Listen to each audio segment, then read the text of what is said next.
yourself were a former member of Hermetic Order of the Golden Dawn. Is that correct? I just got online and found one, the closest one to me. It was a 4-hour drive, is it? 4-hour drive to them. Okay. So I Googled them, looked them up, emailed, filled out an application for membership. Why were you looking for them? I grew up spiritual. I grew up half, like I grew up in two worlds. I grew up with the Native American world and doing traditional Native American ceremonies and things like that. And that belief system mixed with the Episcopal Christian Church, going there every Sunday. Mm-hmm. So I'm going to church on Sunday, and I'm going to pipe ceremonies during the week and powwows. And then in church, they're telling me, anyways, that doesn't matter. What matters is I grew up believing in a higher power and sure. Spirituality and stuff. And so I got to college, and I was going to college for psychology, and things were very academic and scientific. And, of course I'm more intelligent now, so I'm an atheist. I know better. And, so it became a very cold, bleak world. And it just seemed like a really meaningless world that we just happened to be here by chance. And I was like, I got to find God, and I'm not finding it. And I know I'm not going to find it in church on Sunday. And so I happen to have a copy of Aleister Crowley's Magic Without Tears book on my bookshelf left over from when I was in high school, which I didn't even read it I think I did try to read it when I was in high school, but I didn't understand it. Okay. So I pick up this book, and I'm like, okay, I'm going to find out if God's real or not, or not even if God's real, but if there's more to life than atheism, like if there's meaning to life. I mean, if there's if a spirit exists, there's meaning to life. So I'm going to pick up this book and follow it to a T, do everything just like it says to do, and see what happens. Mm-hmm. And I guess kind of a metaphorical way of saying it is I decided to find God by summoning the devil. So So if the devil existed, God must exist too. Yeah. Did you find him? Yeah. What did it look like? God or the devil? Well, let's start with the devil. You went looking for him first. Her, whatever, it. Well, my whole paradigm, my belief system, and how I viewed the world all changed throughout this. I mean, it changed my personality even over the years. And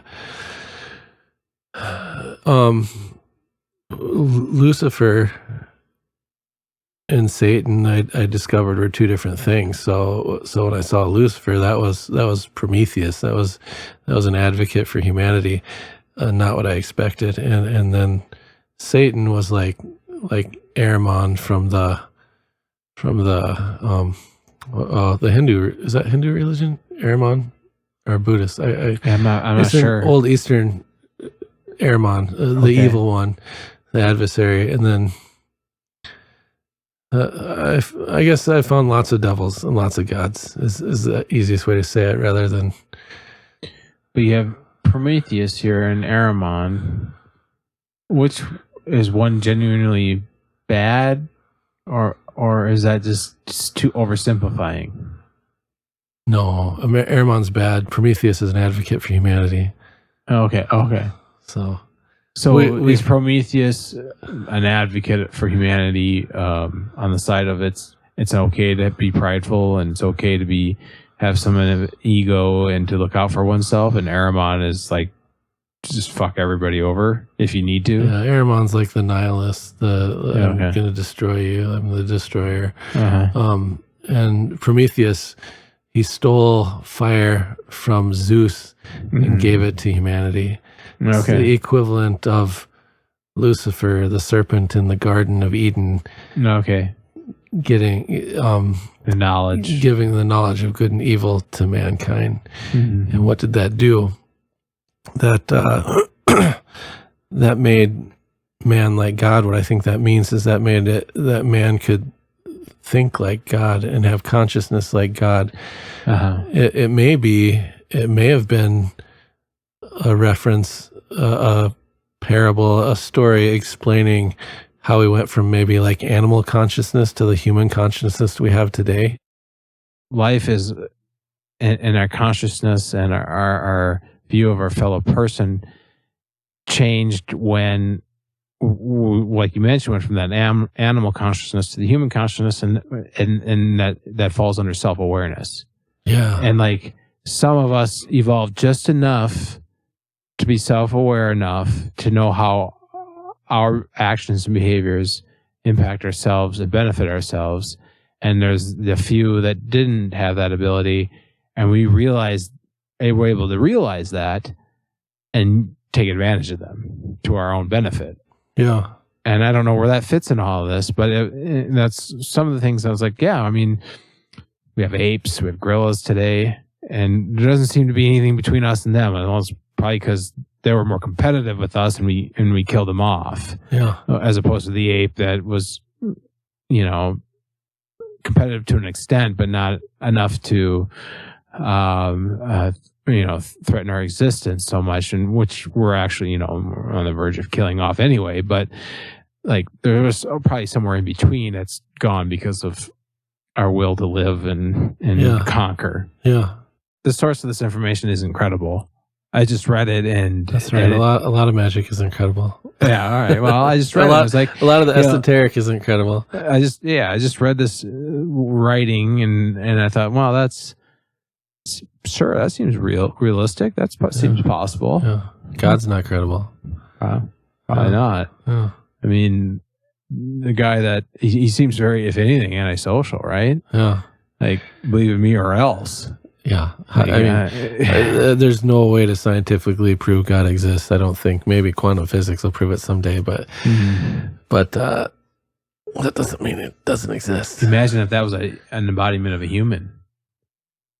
Somebody you knew, and people are like that, to some of them are. Yeah. It's like, hey, you need to listen to what I have to say or else. They are. You need to do what I say or else. Yeah. Like you wouldn't take that shit from your neighbor. No. But some people, the same people that would take that shit from their neighbor will take it when they go to the house of God on Sunday. Yeah. They'll believe that, and like, oh. Well, and that God is that's a very Christian God. Sure. Even maybe Old Testament Christian God. Probably. And I would. It was more bleak then, but I would say that it's still in the modern one. But maybe the God that's really out there is not confined to Christianity. He's hopefully the God that I grew up in that world, by the way. Yeah, and it's hard to divorce yourself from that belief. My concept growing up with Catholicism in small rural community, and certain people sat in the first pew. They happened to be the wealthier farmer and bigger donor, and none of it made sense when you're talking about a guy that washed your feet, and said, "This is how you enter the kingdom of heaven." And all these are very conflicting ideas and values, and we weren't wealthy and we were very poor and suffered. And you have these people that were treated differently because of their position in a system that seemed to believe that the meek shall inherit the earth. Anyway, I've divorced myself from it, and I see like this doesn't seem. Well, I struggled with like Christian guilt for a long time, like thinking like I was bad, I was going to do bad things, and on my path, one thing I did was created a drawing, and I called it. It took the Latin word. What was it? I'm trying to remember now. Disruptio de Ecclesia, and what it meant was divorce from the church. And I drew this very blasphemous picture. Do you have it? I have copies of it. Yeah. No, I have it at home. Yeah, but it was like very blasphemous. Like normally I would like God would be really mad at me for drawing this, and so that was like me facing that fear, and then God not destroying me for drawing this, and it was therapeutic. You joined this group. That we started this tangent upon. Okay, we back up. So I joined the Hermetic Order of the Golden Dawn. I drive up there I think monthly. I go do rituals there, and then I'm communicating with them on the phone and through email, and I get like knowledge lectures. That's just the books that I'm studying. It's like being in school. It's like that's they used to, sometimes the mystery schools were called invisible colleges. So you'd have, it's a lot of reading and a lot of studying to learn all this stuff. So I was working on all this stuff and sending my reports to the people that are teaching me. And I was very eager. I got very excited because it seemed to be working, and I seemed to be realizing that there is a spirit world and all this. And then I'm like, well, I blazed through the knowledge lectures they give me. I need more. So I start, looking at Aleister Crowley's stuff and Timothy Leary, and I start looking up all this different magic, like all these different schools, everything I could find.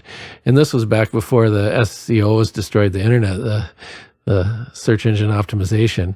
So you would find all this just weird crap that you'd look up on the internet. It's like, Joe Blow out in Akron, Ohio, has this website about Aleister Crowley and Jack Parsons or something, and it has had like 112 views. Well, you'd never find that today if you get on Google. Yeah, right. So anyway, so I was finding all this really weird and bizarre stuff and then doing all these weird rituals, and my reports started getting weird and to the people at the Golden Dawn.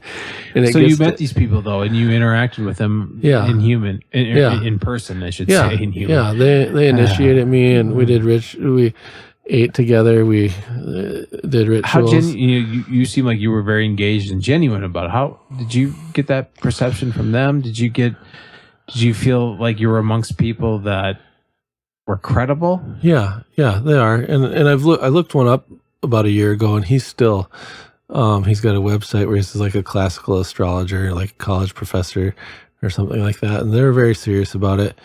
One of the guys I remember was also a Mason. Another guy used to be into Crowley stuff. But so what happened, I start talking about aliens and using magic to, it's in the book Confessions of a Black Magician, where I do this ritual and this alien comes down, out of the mirror or whatever. And they get this report about aliens. They all, I don't know what they all talked about without me there, but I get a call and they're like, we've been talking and we want to help you. We think you're spinning off in the wrong direction. And we want you to turn over your magical diaries, because when you're doing all this stuff, all your rituals, magical diary is a big tool. You record everything to help to know what happened. Memory is a funny thing. So it's important to do that. And that's part of doing certain things happen. You can see what you did to make these certain things happen and have a record of it. So anyways, they want me to turn over my magical diaries, and they assign. What about it that bothered them compared to what they wanted you to be doing? I think it was, my ego probably jumped in there a little bit. Things can. You're wrong. I'm right. You're wrong. Yeah, that was going on. No, where it's very easy because you're dealing with spirituality, all these cosmic powers, and like you're inside, and it's all infinite. So it's very easy to get very grandiose about it. Like this symbolism of this god Anubis coming down and talking to me. Maybe it's really the god. Today I say maybe it's really the god Anubis. Maybe it's my imagination. Maybe it's an unconscious part of my mind I'm tapping into. Where back then I was talking about all these different gods, these aliens, and all this the communications I was receiving, and the experiments I was doing, and massive amounts of information being sent to them. And so I think they just wanted me to get grounded, like come back to reality a little bit. and so they wanted me to turn the magical diaries over. Honestly, that to me, that sounds like counterintuitive. Yeah. Maybe I'm wrong to think that. I don't know enough about it. Nowadays, I think it is important to remain grounded and because you need to still function in the mundane world. You still need to communicate with the people around you that aren't into the magic. And but what if you're right? 9 to 5. Well, you can go become a monk. I suppose. So Yeah. they didn't like what you were doing, and So they wanted me to turn over the magical diaries, and they assigned the guy that I talked about, the classical astrologer, to kind of me to be like him, be my tutor. And when I agreed to do this, and I had a couple of conversations with them, and I thought about it, and I was like, you know what? They kind of gave me an ultimatum: turn the diaries over, or you can't be a part of it. And I said, I'm not going to turn the diaries over. Appreciate you guys letting me in. See you later. Okay. So then I quit. Did they take offense to that, or they're just like, no, thanks for your time? They kind of looked at me like I was a nutcase, and I burned out. I was really good at magic, and I burned out because I went too fast, basically. Okay. And so I quit and went on my own. So yeah, and connected with other groups and things. I didn't officially join other groups, but I worked with people that were in other groups.